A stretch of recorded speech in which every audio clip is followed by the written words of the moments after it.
Hey, hello everyone, how are you all today? So आज हम करने वाले हैं 2020 previous year questions. So make sure आपने पूरा रीडिंग कर लिया है so that when we start the question answers आपको कोई डिफिकल्टी या प्रॉब्लम ना हो. क्वेश्चन आंसर्स के साथ मैं आपको एक्सप्लेनेशन भी दूंगी. सो डोंट वरी अगर आपको आंसर नहीं आता. I tell you what is the right answer and why it is the right answer. Okay, so let's start with today's video. This is everything about me. अगर आप मेरे बारे में कुछ भी नहीं जानते then this is the basics you need to know. Let's start with the research aptitude MCQs. आज हम research aptitude के MCQs कर रहे हैं. An important characteristics of which research is reliability, which also indicates. तो प्रश्न ये है कि अनुसंधान या रिसर्च में हम जो रिलायबिलिटी को इतना महत्व देते हैं, रिलायबिलिटी के साथ साथ एक और चीज़ चलती है जिसका नाम है. ये क्वेश्चन है. आई गिव यू 5 सेकेंड्स, सोचिए एंड देन आंसर. बहुत ही इजी क्वेश्चन था. वैलिडिटी होती है और वैलिडिटी रिपीटेड तौर पे होती है तब हम उसे रिलायबिलिटी कहते हैं. अगर वैलिडिटी ही नहीं है तो हम रिलायबिलिटी को इम्पोर्टेंस ही नहीं दे सकते. तो याद रखिएगा, पहले वैलिडिटी आती है प्रायोरिटी बेसिस पे, और अगर वैलिडिटी रिपीट होती है तो हम उस चीज़ पे ज़्यादा विश्वास कर सकते हैं. मतलब जो चीज़ या जो रिजल्ट बार बार सेम आ रहा है तब हम उस पर विश्वास कर सकते हैं. बट अगर एक ही रिजल्ट मुझे बार बार नहीं आ रहा तो मैं उस पर विश्वास ही नहीं कर सकती. बट रिजल्ट वैध होना चाहिए. वैध मतलब जो सही तरीका एग्ज़ाम है, सही तरीका टेस्ट है, वो होना चाहिए. उसी के बाद हम उसकी रिलायबिलिटी चेक करेंगे. तो पहले वैलिडिटी आता है, फिर रिलायबिलिटी आता है. आप याद रखिएगा ये टॉपिक, ये बहुत ही इंपॉर्टेंट है. अब next question, what is the purpose of writing a research paper.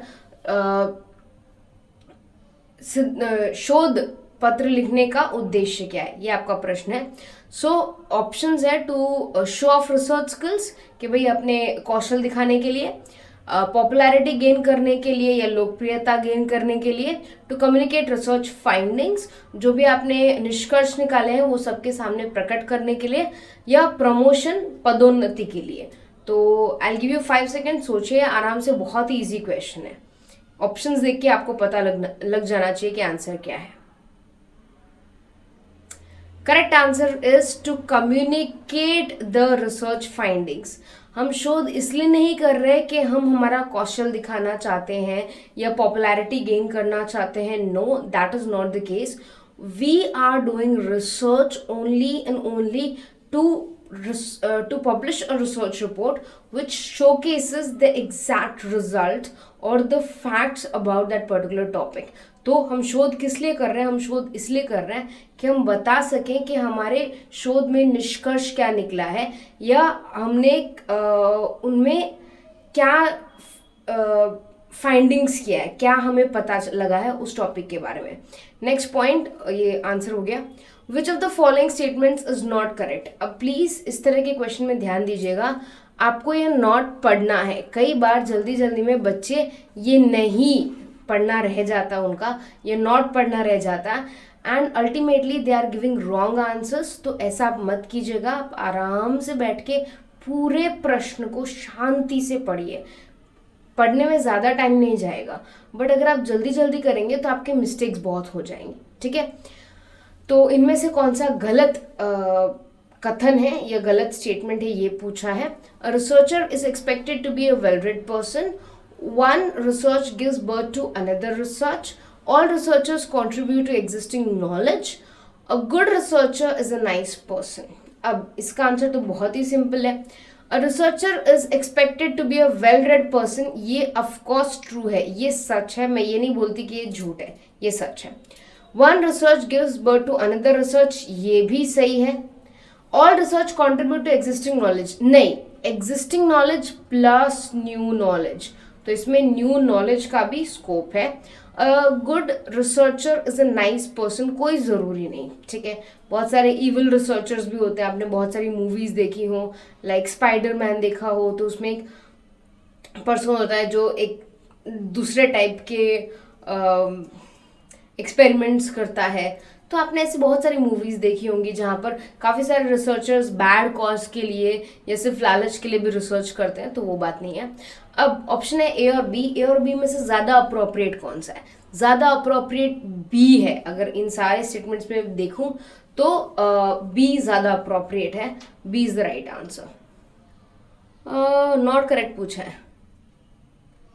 Researcher is a nice person. I am really sorry, मैं करेक्ट ढूंढने के चक्कर में ये मैंने ही मिस्टेक कर दी, मैं आपको बता रही थी, बट ओके। नॉट पूछा है तो of course all research contribute existing knowledge, ये भी गलत है। मैं मानती हूँ ये भी गलत है, क्योंकि इसके साथ साथ हमें नया कुछ भी पता करना है, नया नॉलेज भी निकालना है, तो ठीक है, D is the right answer. Okay, next question. A research paper is a brief report of research work based on. तो रिसर्च पेपर जो है एक ब्रीफ रिपोर्ट है, किसके ऊपर, किस चीज के ऊपर? प्राइमरी डेटा के ऊपर, सेकेंडरी डेटा के ऊपर, प्राइमरी डेटा और सेकेंडरी डेटा बोथ, या कोई भी नहीं। बहुत ही इजी है प्राइमरी डेटा और सेकेंडरी डेटा। जरूर नहीं कि प्राइमरी डेटा ही हो या सेकेंडरी डेटा ही हो, दोनों होने के चांसेस हैं। Next question. Research is conducted to. Research या शोध क्यों किया जाता है, उसका कारण क्या है? तो यहाँ पर ऑप्शंस की थोड़ी गड़बड़ी हो गई है, तो आप ध्यान से देखिएगा। टू जनरेट न्यू नॉलेज, नया ज्ञान के लिए। To develop a theory, obtain a research degree, reinterpret existing knowledge. तो 1 2 3 4 में से आपको सिर्फ कोई भी 3 चूज करने हैं। सेकेंड वाले में not to develop a theory है, sorry, not to develop a theory है, एक सिद्धांत को विकसित नहीं करना। हिंदी में ऑप्शन दे देती हूँ, ये रहा। फर्स्ट ऑप्शन ये है, सेकेंड ऑप्शन ये है, ये थर्ड ऑप्शन है यहाँ से, और ये फोर्थ ऑप्शन है। थोड़ी फॉर्मेटिंग में एरर हो गई। तो यहाँ पर जहाँ पर सेकंड आएगा वो हमें चूज नहीं करना। तो यहाँ पर सेकंड आ गया, हम ये चूज नहीं करेंगे, ये चूज नहीं करेंगे, और ये भी चूज नहीं करेंगे। करेक्ट आंसर आएगा डी, जहाँ फर्स्ट, थर्ड और fourth is the right answer. Next question. Which of the following set of activities best indicate the cycling nature of research? ये इतनी बार एनटीए नेट के एग्जाम में पूछा गया और इसका एक ही आंसर है। आई थिंक सबने रट्टा मार लिया होगा इसका। Plan, act, observe, reflect. Please, action research में यही उसका सीक्वेंस होता है। प्लीज आप ये सीक्वेंस याद कर लीजिएगा। कई बार इसका डायरेक्ट क्वेश्चन ऐसे ही आता है, कई बार मैंने देखा है। तो ये one of the favourites question of NTA UGC net, so make sure you remember this very distinctively. The next question is good research focuses on which of the following? एक अच्छा शोध किस चीज पे ज्यादा ध्यान देता है, किस चीज पे केंद्रित है, ये प्रश्न है। Formulating generalises theory, principles and innovations, social welfare, subjective analysis of a situation, all of the above. अब क्योंकि all of the above question है, आपका मन करेगा कि शायद ऑल ऑफ द अबव सही है, मगर यहाँ अगर यहाँ देखोगे ना, सब्जेक्टिव एनालिसिस नहीं होता, ऑब्जेक्टिव होता है, हमेशा याद रखिएगा। तो ये तो हो ही नहीं सकता। अगर ऑप्शन 3 सही नहीं है तो डी भी ऑफकोर्स सही नहीं होगा, तो उसको हम एलिमिनेट कर सकते हैं। बचा ऑप्शन नंबर ए और बी। सोशल वेलफेयर के लिए भी होता है, बट मेन ऑब्जेक्टिव है रिसर्च का to find new knowledge, to update our existing knowledge. तो option number A is the right answer. Elimination method के थ्रू भी, या जहां पर आपको डाउट हो रहा है उसको हटा कर भी आप सही उत्तर तक पहुंच सकते हैं। Next question. Research is an unorganized approach. Unorganize नहीं होगा, ऑर्गेनाइज्ड होगा, तो फर्स्ट वाला वैसे ही खराब हो गया। Careful, patient and systematic study, ये हो सकता है। More accumulation of, sorry, mere accumulation of knowledge, सिर्फ ज्ञान इकट्ठा करना नहीं, ज्ञान इकट्ठा करना, सिद्धांतों के बारे में पता करना, जो भी चीजें अभी चल रही हैं उनके बारे में और पता करना, तो ये गलत हो गया, ये नहीं होगा। केवल ज्ञान का संचार नहीं होता, विश्लेषण होता है, कंक्लूजन निकलता है, एनालिसिस होता है, बहुत कुछ होता है। प्योरली फॉर एकेडमिक पर्पसेस नहीं, ये इंडस्ट्रियल पर्पसेस के लिए भी होता है, तो हम इसे भी खारिज कर देते हैं। बी राइट आंसर है। बहुत ही सिंपल क्वेश्चन था, डायरेक्ट क्वेश्चन है। विच of the following is not a characteristics of good research, please not पढ़िएगा, बहुत ही इंपॉर्टेंट है। Systematic, logical, control, subjectivity.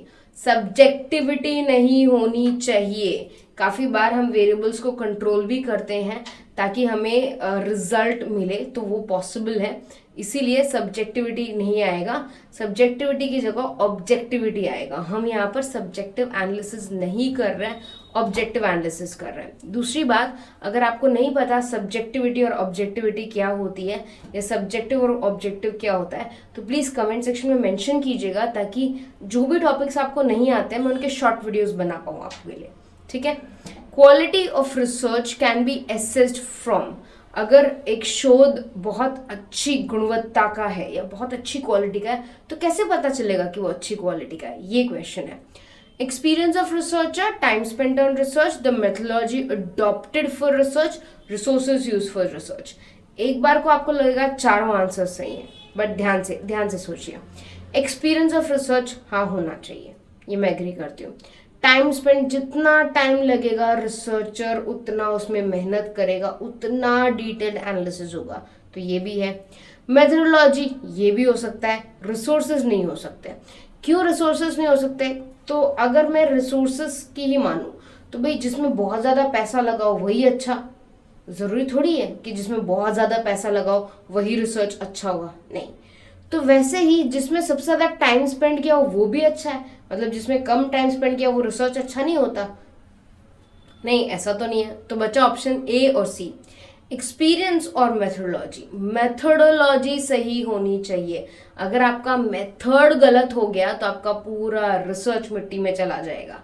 इसीलिए यहाँ पर कई बार आपको ऐसा लगेगा कि ये सारे ऑप्शन सही हैं। एक्चुअली ये सारे ऑप्शन सही हैं, इसमें कोई ऑप्शन गलत नहीं है, बट आपको प्रायोरिटाइज करना पड़ेगा कि इनमें सबसे पहले मैं क्या देखूंगी। अगर मैं खुद एक रिसर्च पेपर पढ़ रही हूँ या मैं खुद एक रिसर्च पेपर को रेफर कर रही हूँ, तो उसमें सबसे पहले ऐसी क्या चीज़ है जो मुझे ध्यान रखनी है, या ऐसी क्या चीज़ है जो मैं कंसिडर करूँगी, तो वो होगी मेथोडोलॉजी। इसीलिए मेथोडोलॉजी सही आंसर है।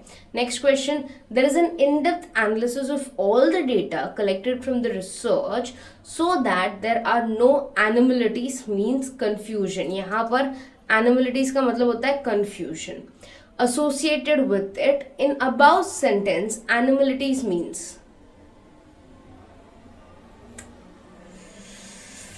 okay, so sorry, error, something is different from what normal, usual, assumption, hypothesis।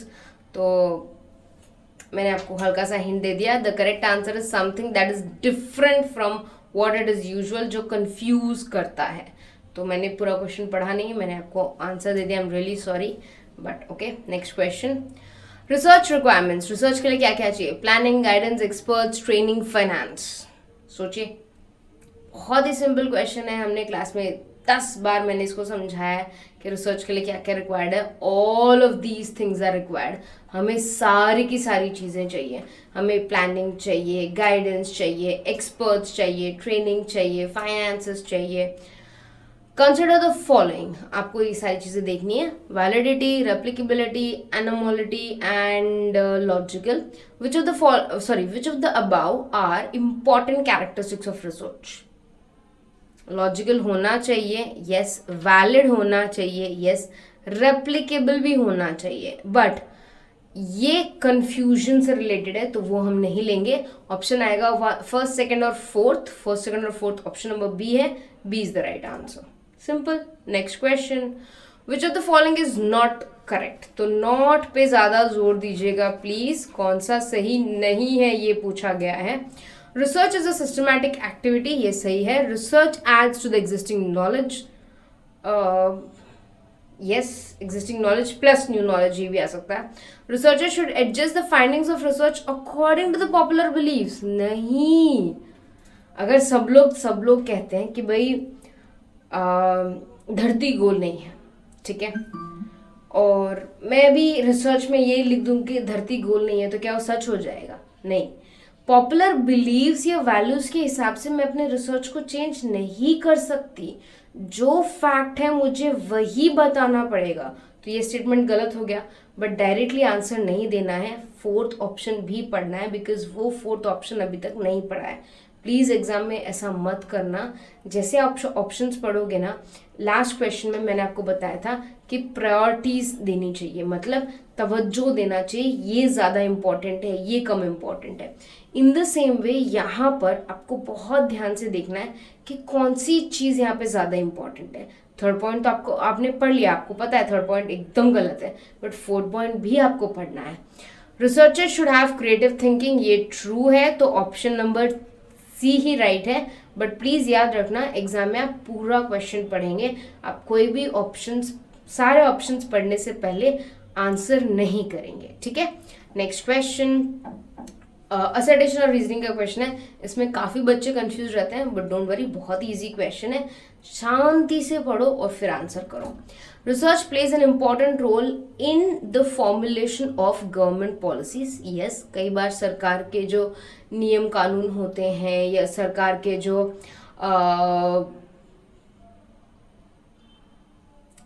नीतियाँ होती हैं, उसमें रिसर्च का एक बहुत बड़ा रोल होता है।